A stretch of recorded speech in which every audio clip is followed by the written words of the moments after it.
Born in 1957, in continuous production ever since, tested by NASA, it went to the moon. Of course, we're talking about the Speedmaster, and more precisely, about the Moonwatch. But this isn't the topic of the day. Why? Because there is more to the Speedmaster than just a Moonwatch.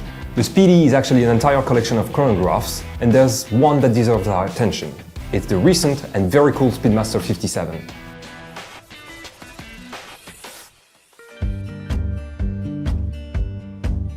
It's hard not to immediately think about the Moonwatch when we talk Speedmasters. I mean, it's simply the most emblematic and most historically important watch ever made by Omega, and by extension, the whole industry. But there's more to the collection. Enters the 57. It has the name Speedmaster printed on the dial, but it's a very different watch, and one that has serious arguments too. The concept of this watch was born in 2013 as a modernized tribute to the very first Speedmaster model, the CK2915.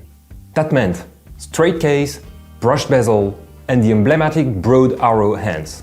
This model was equipped with an automatic movement, and if it was very well made, very beautifully designed, it somehow failed to convince and remained in the shadows of the Moonwatch. There was room for improvement, and this is exactly what Omega has been doing with the new Speedmaster 57. Smaller, bit less bulky, more refined, hand-wound, many aspects of the Speedmaster 57 have changed to the point of not being an evolution, but an entirely new watch. Sure, the look is close to what we've seen from 2013 to 2021. But breaking down the specs, you'll see that not a single part has been kept. Everything is new, and if I must be honest, everything is much more attractive. So, from a 41.5 automatic watch, we now move to a smaller, more compact hand-wound model. The inspiration, however, is the same. The Speed 57 is an evocation of the past, a typical vintage-inspired model with modern features. The case comes with the handsome symmetrical shape of early Speedies, non-protected crown and steel bezel.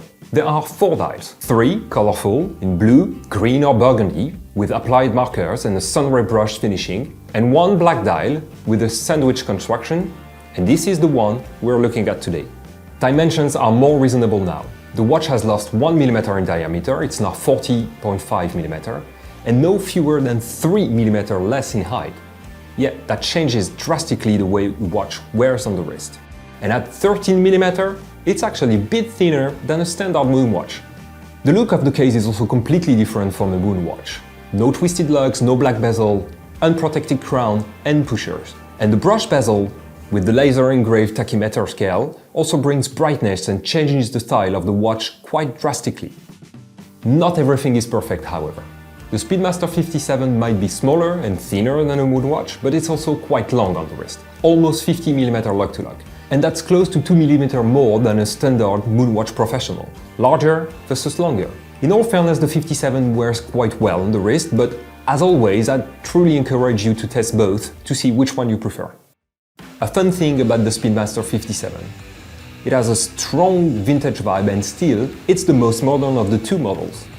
The Moonwatch hasn't really changed in 60 years, and still, it feels more technical. However, the retro elements of the 57 are all around, such as the DON or dot over 90 bezel and the box-shaped sapphire crystal. The 50-meter water resistance, not the most generous, but the quality of the watch itself, well, flawless, like always with Omega. I mean, it's really well made. The dial of the 57 is also vintage-ish, but with modern touches too. The black model that we have here has the strongest retro vibe, no doubt. It has a so-called sandwich dial, which looks quite brilliant in the metal, even though it has never existed in the past. The markers sit lower and show the luminous plate underneath. Quite cool, right? And the broad arrow hands are classic. Everything is here coated with dark beige luminous paint. So yes, it has that vintage Fotina effect that some won't like. No worries, the blue, green and red dials don't have that, they have white markers applied. Where's the modernity? Well, it has a 2-counter display with all chronograph indications in a single dial at 3 o'clock. Something quite unique to Omega. And a date, like it or not. But my guess is that this watch is more focused on a wide audience and not intended for hardcore collectors. Those will look at the Moonwatches anyway. Compared to the previous model, The new Speedmaster 57 has a brand new movement, and it's the movement we found in the chronoscope. The caliber 9906 is hand-wound and has a large 3/4 plate. It's also a very modern movement with a column wheel and a vertical clutch, and a double barrel that provides stable and comfortable 60-hour power reserve. And of course, it's a master chronometer, so it's ultra precise and highly anti-magnetic thanks to silicone parts. You will be able to choose this watch with either a leather strap, as you can see here, or a flat-link stainless steel bracelet with a comfort release of 2.3 mm when it's hot. To me, the best option is the bracelet because it looks really good, and in any case, you can always purchase a leather strap afterwards as an accessory. So what to think about the Speedmaster 57? There's a lot to love in this Speedmaster. A cool retro design, a modern construction, a highly performing movement, and smaller proportions. Omega has done a great job with the revamped model. Now it's maybe not a watch for hardcore Speedmaster fans and will surely attract a different audience.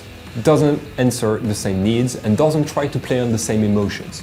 It has a vintage design, but also a date and a modern movement. And if you hesitate between the two, the choice will be, I guess, simple, by just testing them on the wrist. Then the charm of each model will do its job. Or take them both. The 57 and the Moonwatch are really two different watches, but both great models.